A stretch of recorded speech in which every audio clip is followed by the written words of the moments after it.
Eh bien, salut à toutes et à tous, ici Baptiste de la chaîne L'Air des Geeks et aujourd'hui, nouvelle vidéo à propos d'une série j'ai nommée Santa Clarita Diet. Alors c'est une série originale Netflix sortie tout récemment le 3 février 2017, donc je l'ai visionnée pas le 3 février 2017 mais vers le 10 à peu près. Donc c'est une série Netflix de 10 épisodes de 30 minutes chacun.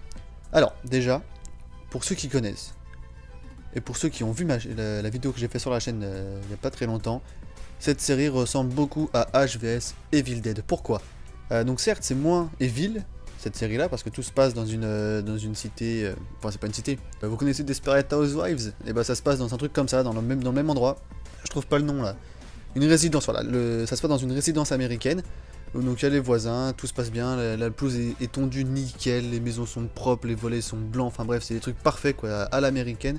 Donc il faut savoir que cette série est portée sur l'humour, voilà pourquoi je compare beaucoup à HVS Evil Dead, parce que cette série également porte sur l'humour, donc si vous voulez tout savoir sur cette série, je vous invite à aller voir la vidéo que j'ai faite la dernière fois, donc récemment. Bref, alors, il y a beaucoup de façons de faire rire, et cette série nous offre à peu près toutes les façons possibles. Déjà, l'humour le plus présent que je trouve, c'est l'humour de situation, vu que la meuf, bah, c'est une meuf zombie qui bouffe des gens forcément, ça attire à rire quand il se retrouve avec un mort dans la baignoire par exemple.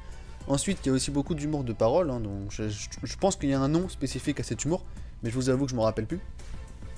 Mais en tout cas c'est avec les propos qui font rire, c'est des blagues à l'américaine, et de gestuels qui est aussi un peu par rapport à la situation, forcément ça en suit.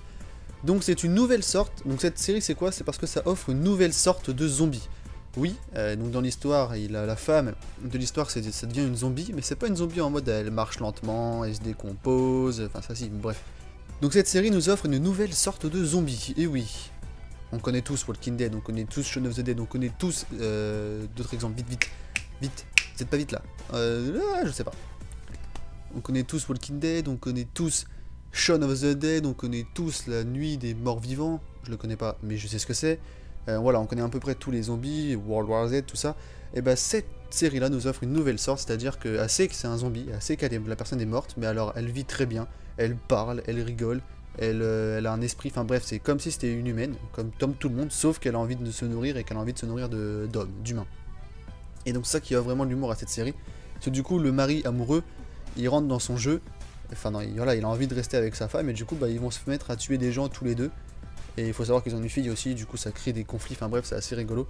Et donc vraiment, ouais, c'est une nouvelle chose par rapport aux zombies, on n'a jamais connu ça, un zombie qui est conscient de ce qu'il fait, mais qui a envie de le faire, et qui le fait pour survivre, tout simplement. Donc on apprend, donc en 10 épisodes, on apprend un peu pourquoi elle a été contaminée, est-ce qu'il y a un remède, est-ce que ça se propage, etc.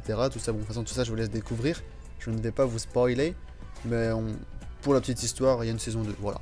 Au moins c'est dit, c'est sûr qu'il y aura une saison 2. Et il y aura une suite, je pense. Ensuite, malgré l'humour, malgré l'univers de Desperate Housewives dans la petite résidence américaine, il y a aussi du gore, parce que forcément, la meuf, elle veut se nourrir. Donc qu'est-ce qu'elle fait?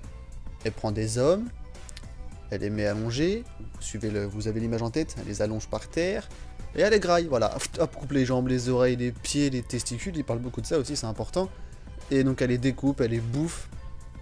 Du coup, il y a du meurtre à foison, enfin bref. C'est vraiment quelque chose de spécial. Et petite chose importante à préciser, elle adore les smoothies. Voilà, je vous en dis pas plus. Vous allez comprendre. Donc malgré le genre surnaturel impossible de cette série, je parle du scénario, de la façon dont c'est fait, enfin pas de la façon dont c'est fait, ça c'est possible, mais ce qui se passe, quoi, la façon dont c'est un zombie, tout ça, c'est clairement impossible. Mais en regardant cette série, toutes leurs péripéties, au final, elles se retrouvent justifiées. Et nous, visionneurs, ça se dit, nous on se dit ouais bah tiens bah ils ont raison, bah ça se dit, bah c'est possible, pourquoi pas. Et au final, cette série, elle tient la route les gars. C'est ça le plus important, c'est que c'est malgré un truc loufoque qui n'a aucun sens, on a envie d'y croire et on a surtout envie de se dire que c'est possible et que nos voisins maintenant on va jamais la regarder de la même façon que jusqu'à maintenant. Je vous dis juste une chose, cette série, elle est à voir. Merci. J'espère que cette vidéo vous aura plu, n'hésitez pas à nous le faire savoir avec un petit pouce vert et surtout, abonnez-vous pour voir nos prochaines vidéos. Salut!